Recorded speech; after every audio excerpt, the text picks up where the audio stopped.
तो हमारा अगला वर्ड है इम्पॉन्डरेबल। ये एक एडजेक्टिव है। अब इसका मतलब क्या है?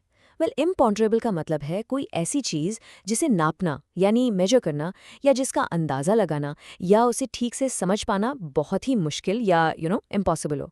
चलिए इस इंटरेस्टिंग से वर्ड को कुछ रियल लाइफ एग्जाम्पल्स के जरिए बेहतर समझते हैं। चलिए पहला एग्जाम्पल देखते हैं। The success of the new product depended on several imponderable factors in the market. अब इसका मतलब क्या हुआ? इसका मतलब है कि उस नए प्रोडक्ट की सक्सेस मार्केट के कुछ ऐसे फैक्टर्स पर डिपेंड कर रही थी जिन्हें प्रिडिक्ट करना नामुमकिन था। जैसे कि कस्टमर का मूड कब बदल जाए, या कोई नया ट्रेंड अचानक से आ जाए, या फिर कॉम्पिटिटर का कोई सरप्राइज मूव हो। ये सभी इम्पॉन्डरेबल फैक्टर्स। अब इस सेंटेंस को देखते हैं। Despite all the scientific data, the exact long-term effects of the new policy remain imponderable.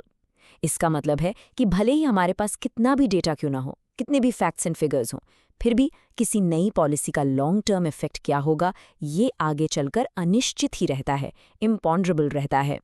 इससे ये पता चलता है कि हर चीज़ को नंबर्स में कैलकुलेट नहीं किया जा सकता। और अब ये एग्जाम्पल देखिए।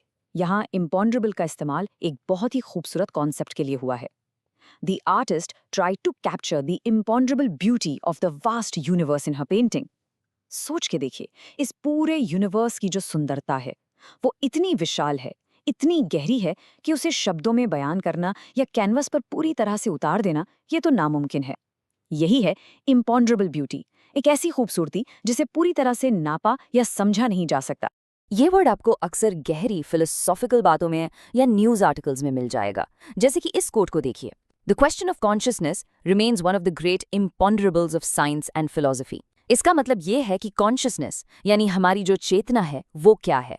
ये एक ऐसा बड़ा सवाल है जिसे साइंस और फिलॉसफी आज तक पूरी तरह से सॉल्व नहीं कर पाए हैं।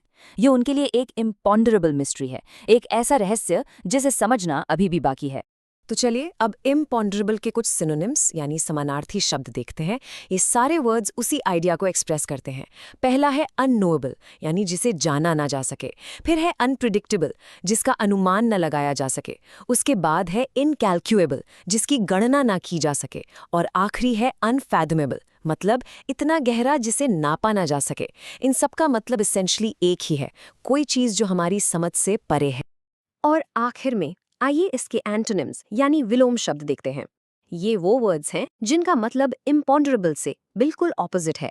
जैसे कि मेजरेबल यानी जिसे मापा जा सके, प्रिडिक्टेबल जिसका अनुमान लगाया जा सके, कैलकुलेबल जिसकी गणना हो सके, और फैथमेबल जिसे आसानी से समझा जा सके।